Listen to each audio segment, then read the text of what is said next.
Hey guys, Sandy here, and welcome back to Follow a Sketch Friday. Now today I am going to be using this sketch right here. It has two photos, some titles, some journaling, some mixed media, and some lines, and we're going to bring in some washi. Even though I am using my How to Kill a Kit with Style kit, and I neglected to put any washi tape in it. So who knows what in the world's going on with that, but I have these two photos with some fabulous cotton candy. At this restaurant in Arizona. It was amazing. This is from Creativation in 2019. So let's see what I can do. First thing I did was pull out this, I don't want to say it's a plaid, it's almost plaid paper. And then I grabbed my Nouveau glimmer paste that I had pulled out in the kit, and I'm going to use this stencil from Brutus Monroe. I'm using my glitter paste palette knife. I do have one that is only for glitter paste because, you know, the glitter sticks to it. Even when you wipe it off, even when you wash it off, there's always a little bit of glitter that still sticks to that palette knife. So I just decided to keep one knife as a palette knife for me, for glitter. I'm going to go ahead and spread that around. I'm trying not to get it anywhere off of the stencil. I'm really trying hard not to get it onto the page itself. Of course, I do get a little bit on it, but that's okay. I also went ahead and put some over on the upper right-hand side of my page as well, because the mixed media splatters on the layout are on the lower left and the upper right. And while I'm not doing splatter or watercolor or anything like that, I decided to go with the glitter paste mixed media. I wanted to at least follow the sketch in that way. So I have these two photos, and like I was telling you guys earlier, they are from a restaurant in Arizona. I believe it's called Rustler's Roost, and the cotton candy is amazing. Amazing. It makes me so happy.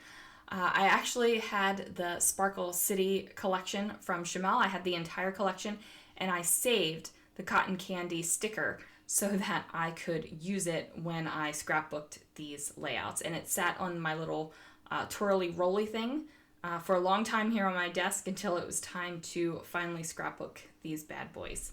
So I am going to overlap them a little bit, just like in the sketch here. And I do, well, maybe not just like. In the sketch, the left photo overlaps over top of the right, but on this one, I overlapped my photo on top of the one on the left. And that's just because for placement, I just felt that it looked better that way. Plus, there's a face, there's a person in this photo. And even though the story is about the cotton candy, there's two photos of the cotton candy and one of my face. So I wanted to make sure that I was in there because it's important to make sure that you are in your scrapbooks as well. So whether or not you have photos with you in them or they're selfies and you're taking selfies so you can scrapbook, that's just the way to go. Like, I just think that that's just the way to go. So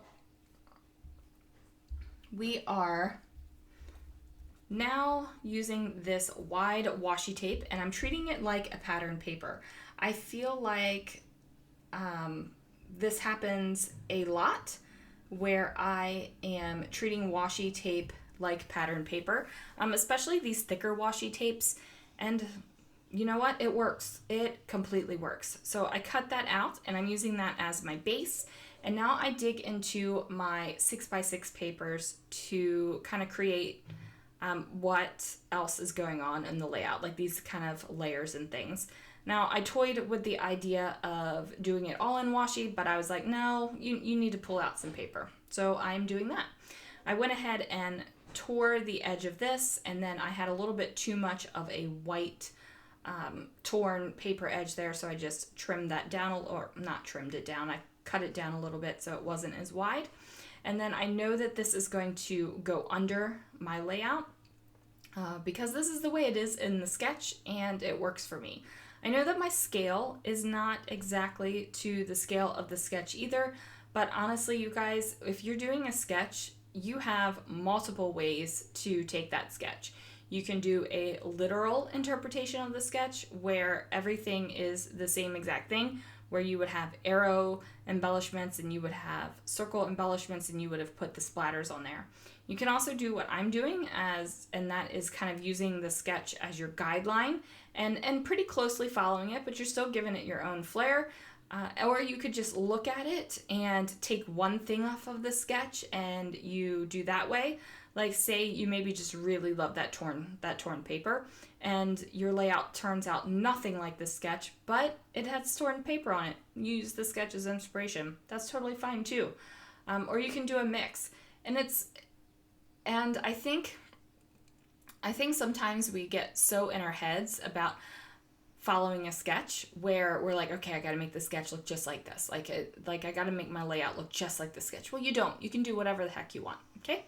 And I just really, I just really want paper crafters and scrapbookers and anyone who's even just thinking about dabbling in it, like do it your way. If something makes you happy, then do it. If you discover eyelets and somebody gives you their old stash of 15,000 eyelets and you love them, even though they're not a hot item right now, then use the heck out of them. Just use them. Like, I don't know. I think sometimes we get so caught up in what's the thing to do right now and that we just do the thing to do and not what we love. So, yeah. I love glitter. And I'm doing glitter, and I love taking a sketch and kind of following it and adding my own little touches to it. So that's what I'm going to keep on doing. It makes me happy, and if you're doing scrapbooking and it's your hobby and you do it for fun, you should not be doing stuff that makes you miserable with it. You just shouldn't. So there we go. And I know I've been saying that a lot lately. I just feel like right now our world is in a very precarious place and you have to take the joy in your life where you can get it, and you just have to be, take the happiness and run with it. If you know what I'm saying, like if you loved mixed media, then do all the mixed media. If you hate mixed media, don't do it. If you're scared because you don't know if you can do mixed media, you can. I'm telling you, you can. I used to be a person that was like, I will never put mixed media on my scrapbooking pages. It is, that's not archival, that's not asset free, that's not this, that's not that. But you know what? I did it and I loved it. And then I just did like a little bit and I was like, well, I will never be able to do that kind of mixed media. But guess what? I did it and I loved it. And if I try to do something and I don't love it, I'm not going to do it, because scrapbooking should make you happy. And scrapbooking makes me happy. Playing with paper is the most therapeutic thing I know. If I'm angry, it helps me. If I'm sad, it helps me. If I'm happy, it keeps me happy. It's just there. Just paper is fun. So, yes. And if you're watching this video, then you probably feel the same way I do, or you have leanings towards that way anyway. So, yes, I am glad that you are watching this video and you are my people. Scrapbookers are my people. They just are. They get the love of paper. They're just my people. Okay, while I was running my mouth about scrapbooking and loving it, I built up the layers. And again, you can see the scale is not to size. So here is that little cotton candy sticker that has been floating around on the little spinny thing on my desk for a while. I am going to pop it up onto some foam squares, and that's just to give it a little bit of extra dimension. Now, I really don't need to put on a cotton candy sticker on a layout that has 2 huge photos of cotton candy on it, but I wanted to. I mean, that's what it boils down to. I wanted to. I don't do a whole lot of overtly themed scrapbooking. Christmas, definitely. Disney, definitely. But usually I don't do a lot of themed scrapbooking. Like, I just wrapped up a hockey layout. There's no hockey on that page. Like, I didn't go buy hockey stickers or buy a hockey die or anything like that. I'm usually not an overtly themed scrapbooker. But this time I felt like I needed to. So I have these puffy stickers from Coco Vanilla Studio, and I am just trying to figure out where this little guy should go. Originally, the little circle, I was trying to put it over here where the circles were on the layout, but like I said, my layout is not exactly matching up to the sketch, so I put it where I felt like it was going to look the best. And I'm trying to figure out what I should do. I'm just going through my products. And these are the things that are in my How to Kill a Kit with Style. I will have that link down below in case you're wondering what exactly is in that kit. And then while I'm flipping through these, please make sure that you check out Crafty Meggy's link down below as well. Megan has joined me in May for Follow a Sketch Friday, and then she joined me in June as well, and she picked out all the June sketches. So that was super fun and super exciting. I'm really glad that she is joining me, and you just got to make sure that you check out her layout. And if you came over from Megan's channel, hey, welcome. I promise I don't go into tirades every single time I do a voiceover, but it happens like pretty regularly.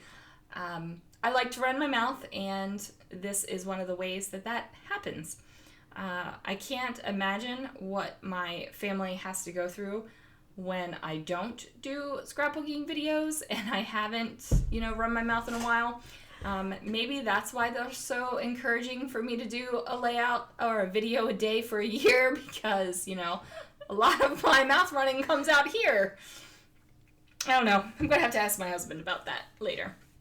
Okay, so I have this thicker down there that says fun, and I just place it over top of the yellow ripped paper. Now, as you can see, I was trying to put it down at the bottom as well, kind of like where the title went on the layout, but it didn't really fit. But I really do like how the banners nestle into the curves of the N. One of the things I really, really like when I'm scrapbooking is getting bits and pieces to nestle together. It's just a fun time for me. So I really do like that. And when things like that happen, like look at that. That teal banner is nestled into the top of the N, and the green banner is nestled into the little hook at the bottom. That just gives me a little thrill. And you might be thinking, whoa, this girl is a little bit ridiculous.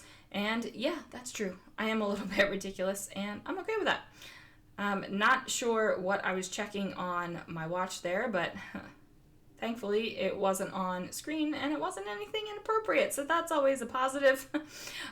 So here we go. I'm just going to go ahead and get that stuck down. And guys, honestly, I love this little cotton candy sticker. Like this little guy has made the entire layout for me. I'm a big fan.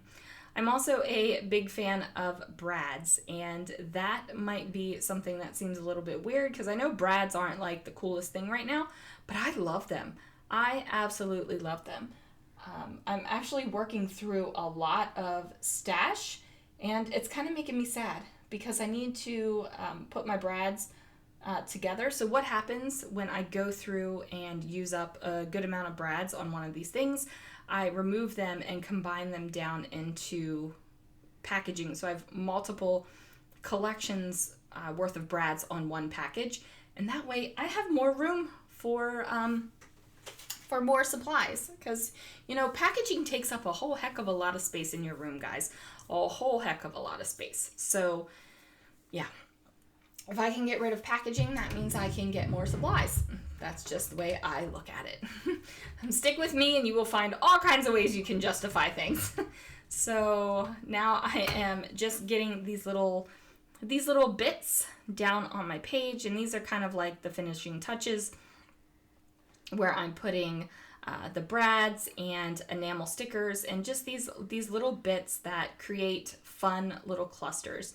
And of course I am washi taping the back of my layout because let me tell you something, brad tines and weird paper layers and stuff that are on the back of your layouts drive me nuts, okay? Drives me nuts. I want to be able to slide my layouts in and out of page protectors easily, and I don't want anything sticking out of the back side of my page ruining the page that's behind it in the page protector. Just don't want that to happen. Now I am going to bring in these black thickers. These were also in my kit, And I definitely am on a kick of colorful with black and white. In case you didn't notice, that's kind of what this Killer Kit style is, colorful with black and white. So I am writing out the words sweet, and I am picking sweet instead of cotton candy because cotton candy wouldn't fit there. But that was originally what I was thinking in my head for the title, was Cotton Candy Fun. So we marked that down to sweet. And then I'm just going to bring in this washi tape here because I felt like it was just kind of like, boom, done. And I just needed a little bit of fun there. I need a little bit more fun. There wasn't enough. So since I have washi tape in 2 places, I was like, yeah, let's put washi tape in 3 places. So I went ahead and put it up there at the top as well. And then that's kind of giving a nod to the little rectangular strip that's on the upper right-hand side of the sketch, which you can see up there in the corner. And then I'm like, yes, I am loving this. Things are turning out. It's looking great. And then I'm going to pull in these tiny chipboard word phrases to see if there's anything in there that I want to use. And these word phrases are old. They're really old. They're from Freckled Fawn. They're over, I would say over 7 years old probably. And as you can see, I still have some of them to get through. Really, really would like to get through these soon. That is a plan. And these little hearts, I bring in a couple of these, and that's just because I like these little hearts. They're fun. They're just a cute little puffy heart, and you know what? You can always use a cute little puffy heart on your layout. They're just cute and fun, and I like them. So that's why I'm using them. I know that sounds pretty lame, but you know, I'm liking it, so I'm using it. Now these are Love from Lizzie peel-offs. They are just to do a finishing touch. And I do get one every month in my Love from Lizzie card kit that I get. And yes, I do get a card kit. I actually get 2 card kits a month. And I don't make cards with them. I definitely scrapbook with them. And the peel-offs are one of those things. And I just really like the little border that it put around the page here. So I'm going to do a little hand-drawn border around here because of the blue papers are so similar. I want to give it a little bit of definition between there. And then I'm going to fill out a little journaling. Now, if you are interested in the Love from Lizzie peel-offs, you can buy them separately. She is in England, so shipping is a little bit pricey. I do get a lot of questions about the peel-off, so I wanted to just make sure that I said it. That way, if you were wondering about the peel-offs, you had the information as well. So then I just go over here and I put the date, and that is going to do it for this layout, guys. Thank you so much for watching. Thank you so much for joining me for Follow a Sketch Friday. Be sure that you check out Megan's link down below for her take on this sketch, and I will see you guys again real soon for another video.